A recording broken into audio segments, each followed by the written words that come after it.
വെറും 25 രൂപയ്ക്ക് ഗുരുവായൂര് എല്ലാ ദിവസവും പോകാനും ദർശനം കഴിഞ്ഞ് അതേ ദിവസം തിരിച്ചു വരാനും സാധിക്കുന്ന ഒരു അടിപൊളി പാസഞ്ചർ ട്രെയിനാണിത്. Train number 563-14 Ernakulam Guruvayur passenger. എല്ലാ ദിവസവും സർവീസ് നടത്തുന്ന ട്രെയിൻ എറണാകുളം ജംഗ്ഷനിൽ നിന്നും രാവിലെ 6:10 ആരംഭിച്ച് 97 കിലോമീറ്റർ ദൂരം സഞ്ചരിച്ച് 8:45 ഗുരുവായൂരിലേക്ക് എത്തിച്ചേരുന്നതാണ്. എറണാകുളം ജംഗ്ഷനിൽ നിന്നും ആരംഭിക്കുന്ന ഈ ട്രെയിന് പിന്നീട് സ്റ്റോപ്പുകളുള്ളത് എറണാകുളം ടൗൺ, ഇടപ്പള്ളി, കളമശ്ശേരി, ആലുവ, ചൊവ്വര, അങ്കമാലി, കരുക്കുറ്റി, കൊരട്ടിയങ്ങാടി, ഡിവൈൻ നഗർ, ചാലക്കുടി, ഇരിഞ്ഞാലക്കുട, നെല്ലായി, പുതുകാട്, ഒല്ലൂര്, തൃശ്ശൂർ പൂങ്കുന്നം, ഗുരുവായൂരാണ്. ഇതേ പാസഞ്ചർ ട്രെയിൻ തന്നെ മറ്റൊരു ട്രെയിൻ നമ്പറായി ഗുരുവായൂരിൽ നിന്നും എല്ലാ ദിവസവും ഉച്ചയ്ക്ക് ശേഷം എറണാകുളത്തേക്കും പോകുന്നുണ്ട്. ട്രെയിൻ നമ്പർ 563-17 ആയിട്ട് എല്ലാ ദിവസവും ഉച്ചയ്ക്ക് ശേഷം 1:25 ഗുരുവായൂരിൽ നിന്നും ആരംഭിക്കുന്ന ട്രെയിൻ വൈകിട്ട് 4:25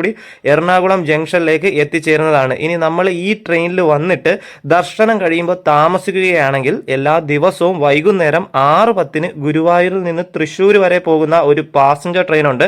train number 561-16 Guruvayur Thrissur passenger. അതിൽ കയറി ഒരു 7 മണിക്ക് മുൻപായിട്ട് നമ്മൾ തൃശ്ശൂരെത്തും. പിന്നെ നമുക്ക് എന്തായാലും തൃശ്ശൂർ സ്റ്റേഷനിൽ നിന്നും എല്ലാ ഭാഗത്തേക്ക് പോകാൻ ട്രെയിനും കിട്ടുന്നതാണ്.